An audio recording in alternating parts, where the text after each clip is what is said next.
প্রত্যেকটা মানুষের জীবনে যা কিছুই ঘটুক সবকিছু কিন্তু তার নিজের প্ল্যান অনুযায়ী হয় না।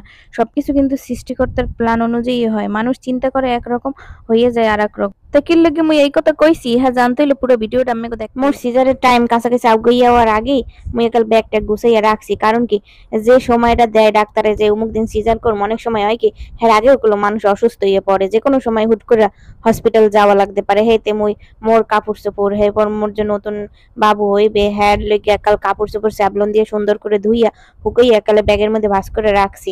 আর এই টাইমে মাইরা তো বেশিরভাগই মেক্সি টেক্সি ব্যবহার করে, হ্যাঁ মুই কয়টা মেক্সি টেক্সিও লইছি। আর মুই খাতা একাল গুনে গুনে 10টা লইছি, আবার অত বেশি একালে লই নেই, কারণ হসপিটালে তো খাতা টাতা অত বেশি নষ্ট করা যাবে না, হুগো দেওয়ার জায়গা নেই। এবার হসপিটাল মানুষ থাকে সর্বোচ্চ 2-3 দিন, এর বেশি তো থাকে না। এবার ডাইপার তো আসি, হ্যাঁ তো 10টার বেশি আর খাতা টাতা লই নেই, এতগুলো খাতা লইয়া ব্যাগ ভরার দরকার আছে? আমি না যেমন ওই ব্যাগটা গুছাইতে দেখতেছেন না, এটা গুলো মুই অনেক আগেই গুছিয়ে রাখছিলাম। কারণ কি, হঠাৎ করে মানুষ যে কোনো সময় তো অসুস্থ হয়ে পড়তে পারে, কখন দৌড় দেওয়া লাগে হসপিটাল, তখন তার কোনো গুছাই টাইম নাও থাকতে পারে। hey তুমি আগেই একালে সবকিছু গুছাই একালে রেডি টেডি করে একালে থুয়ে দিছি। তাই হঠাৎ করে মোর চিন্তা যে এরকম মিলে যাবে, হ্যাঁ মুই ভাবতেই পারিনি। ব্যাগটা গুছানো 2-1 দিন পরে মুই একালে বেশি অসুস্থ হয়ে পড়ি।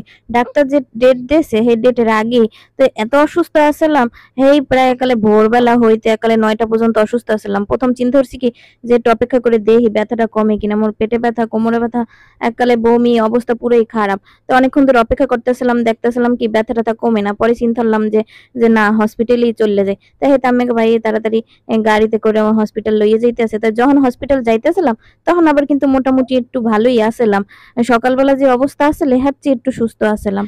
তো গাড়িতে বইয়া যে একটু সুস্থ ছিলাম, তো চিন্তা করতেছিলাম যদি বাসা বই আর আধা ঘন্টা আগেও যদি একটু সুস্থ মনে করতাম, তাহলে আজকে হসপিটালে যাইতামই না, 2-1 দিন পরেই যাইতাম।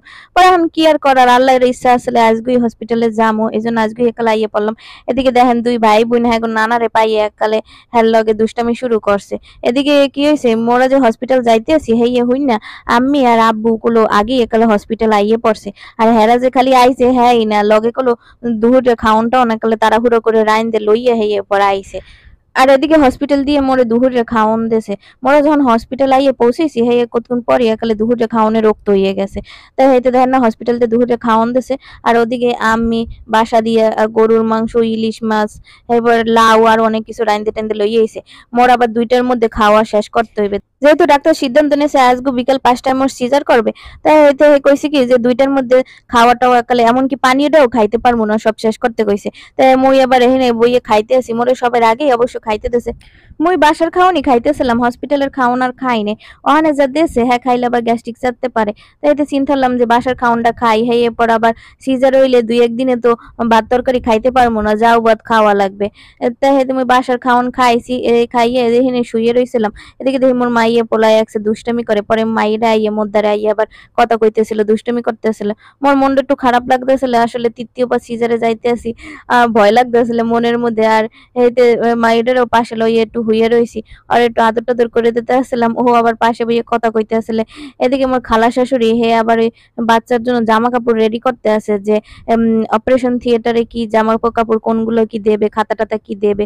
ওখানে তো অপারেশন থিয়েটারে তো বাচ্চার খাতা টাতা কিছু জামা কাপড় তো দেওয়া লাগে তোয়ালে, তাই সেগুলো আবার এই আলাদা করে ওই ব্যাগটার মধ্যে ভরে দিতে আছে। হে আবার মোরে জিগাইতেছে যে কোনগুলো কোনগুলো দিমু। আসলে কি বাচ্চা হওয়ার আগে জানতাম না যে আসলে কি হইবে, ছেলে হইবে না মেয়ে হইবে। হ্যাঁ তে ওইরকম পছন্দ মতো কোনো জামা কাপড়ই কিনতে পারি নাই। এমন জামা কাপড় কিনছি যাতে ছেলে মেয়ে উভয়ই পড়তে পারে, ওইরকম টাইপের।